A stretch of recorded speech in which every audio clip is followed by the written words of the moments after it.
Hey guys, it's Kimise. I'm back for my weekly vlog. Thank you for the patience. I know this is coming out a little bit later today, but it's, Labor Day weekend, and I was out of town earlier today hanging out with my oldest daughter and her husband. He just passed his professional engineering exam, so he's an official civil engineer, professional engineer. So we got to celebrate with him. We had this big old cake of engineering spelled 3 or 4 different ways wrong, but it was a good time. I hope everybody's doing great. Well, it is the 1st of September. That means Labor Day here in the United States. It's a day to remember all the people that have helped build the country and worked really hard for that. So it's an awesome holiday. It's a great break in the early school year, so we've been in school a couple weeks and we get an extra day off and everything. So fantastic. Glad you guys are here. Let me go ahead and just catch you up on the channel so far. So first off, let's talk a little bit of KingsIsle. So the Fire and Storm walkthrough is still going great. In fact, I just finished Darkmoor. The video came out yesterday. We did a one stretch Darkmoor thing. It was probably one of the longer videos you'll find in the series. But that's pretty good. And the other good news is we're about halfway through Polaris, which was today's video, another Polaris video. We're in Urville Station. Oh, yeah.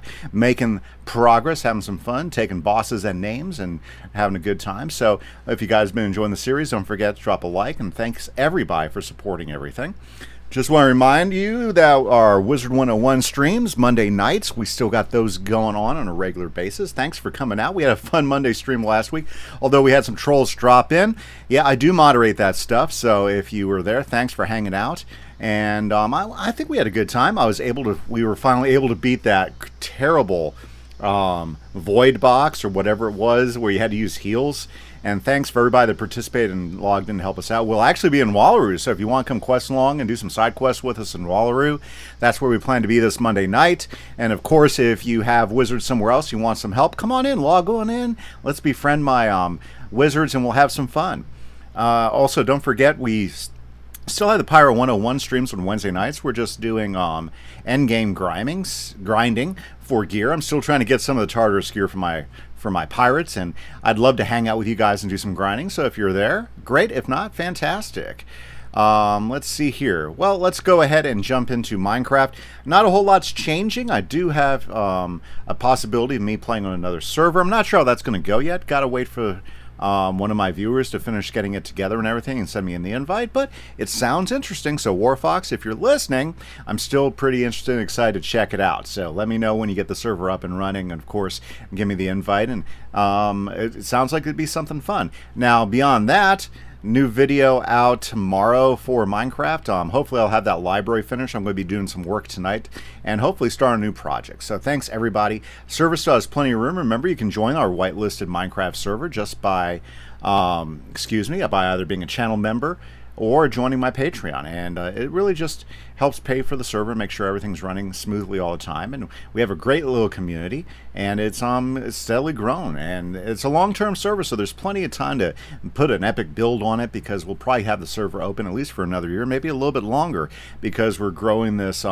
this area, and I'm having a lot of fun, and I know the people who've been playing this are having a lot of fun. Whoops is back on. Shout out to Whoops and everybody who's on the server, Orangeface especially, and 8-Bit Kid. Appreciate you guys playing and having a good time with us.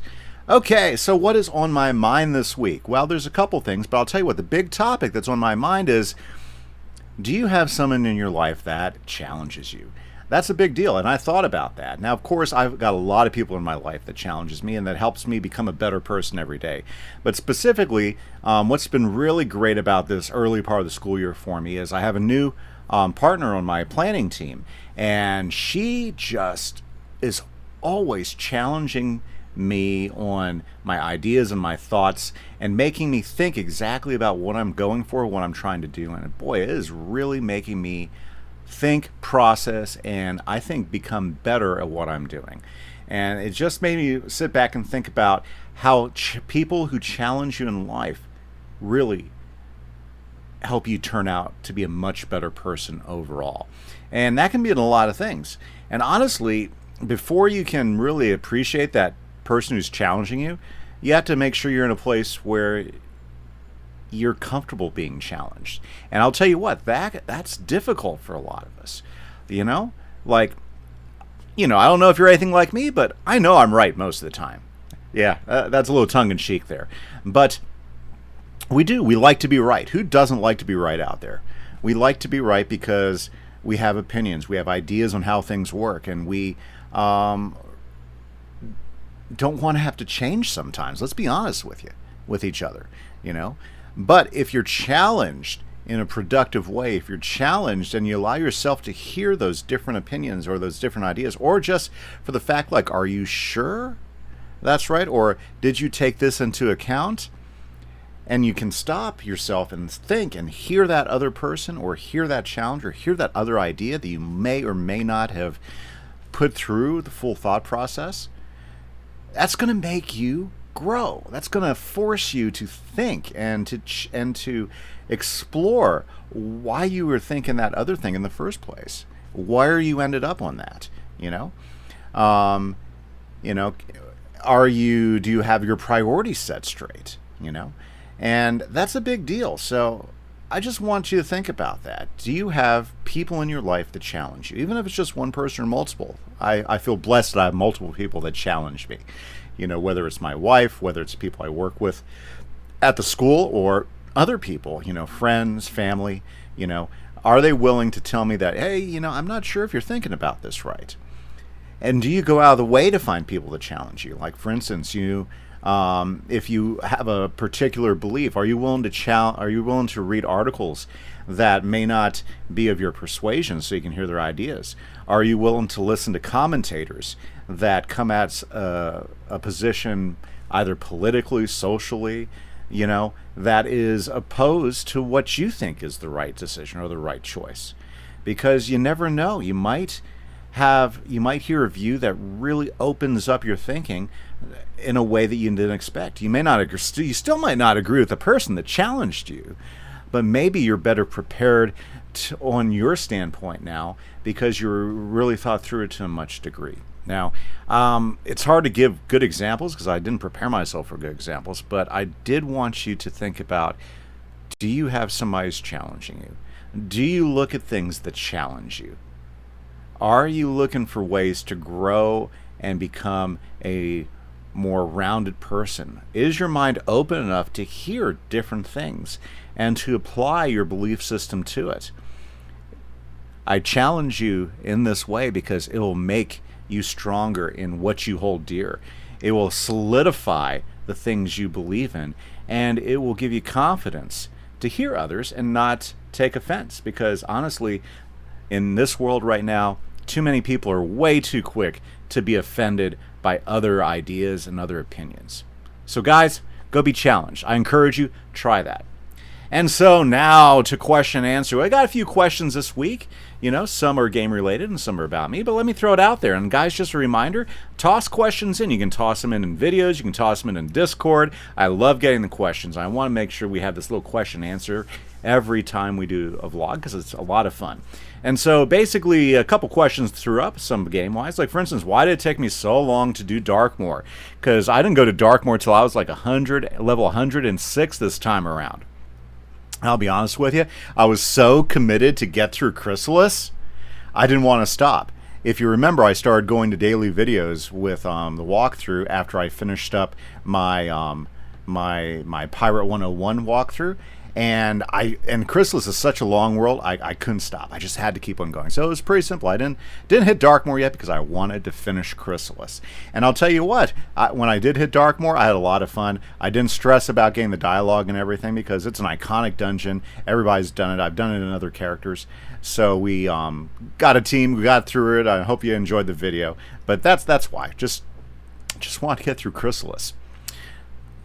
Okay, question number 2. What do I think about Wiz coming to console? This has actually come up because this is a big announcement for King's Isle this week. Wizard 101 is coming to console, so that's exciting. So I'm assuming, I didn't read the full press list, that we'll probably see it on Switch, we'll probably see it on PlayStation, probably on Xbox and everything. And I'll be honest with you, I am stoked. I hope this brings Wiz to a whole another set of people who have never had the great experience of playing it. People who might be more comfortable playing on a console because it's just easier for them to play. I know there's a lot of people that play on PC that also have consoles and stuff. I'm not one of them, but I'm pretty excited about how this might broaden the player base. And I'm hoping that everything's on the same server. I think it is. I think that's the way it'll be, kind of like the Steam players. It's unfortunate that they might have to start new wizards and stuff, but hey, might be a way to do a double wizard if you want to play one on PC and one on console at the same time and team up with your two wizards if you can't find anybody for team ups. I don't know. That's a possibility right there. But I'm pretty excited about it. I'm hoping it'll inrush some additional player base and grow the community some more. I think that's a positive thing no matter how you look at it. Okay, another question was thrown. Hey, should I get a healing pet? Well, if you do a lot of solo work and you don't have good healing options, a healing pet can be really, really good. Now, I'll be honest with you, I don't think my healing pet has really started to come alive until Polaris. If you've been watching the last several videos, my healing pet has really stepped in and has saved our butt a few times in some boss fights. But other than that, I've had my healing pet since like early on the video, and it's great when it works. Most of the time it doesn't, so like any pet action, it's a roll. But I'll tell you what, it's pretty useful, pretty useful. So that's got to be a personal choice. I encourage it, especially if you're doing a lot of solo stuff. If not, do life mastery pips and throw a couple of satyrs in there like I do. That's way more reliable than your pet healing you, just to be honest. Last question. What is your favorite season of the year? And this is a great question because we are actually on the cusp, on the verge, well, in another 20 days, of heading into a really awesome season of the year, and that is fall. Now, why do I like fall? Well, I like fall for a couple of reasons. One, it's cooling off. Yep, we start to see the temperature come down. Everything's starting to turn colorful. Like when we lived in Oregon, the leaves and all the different bright colored leaves that were coming out were so awesome to look at. Now, I'll be honest, in Texas it goes green to brown most of the time, but we still get some colors. But just how beautiful fall looks, the fact that maybe not here in Texas where I live right now, but other places, it's sweater weather, so you can like start putting those sweaters on. It's cooling down. You get outside, especially if you like fall sports. And although I wasn't a football player, I was big into bands, so I like to see the marching bands and going out to football games. It's just a great time of the year where there's a lot of exciting things going on, and plus school's just starting to ramp up. A lot of people like the holiday season. Let's be honest, with Thanksgiving and with a lot of people like Halloween, heading into Christmas. That's fall all the way to the 22nd, which is the first December 21st, 22nd, around there, which is like the first day of winter. It's full on holiday season in fall, and I really like the holidays. I like the positiveness. I like the thankfulness that comes with it. I like the cooler weather that comes in, and it's just great. So there you go. Favorite season, favorite time of the year. Thanks, guys, for watching. I hope you have a great week. Challenge yourself, and I'll catch you during streams and hopefully during videos. This is Kimise. Catch you guys later. Bye-bye.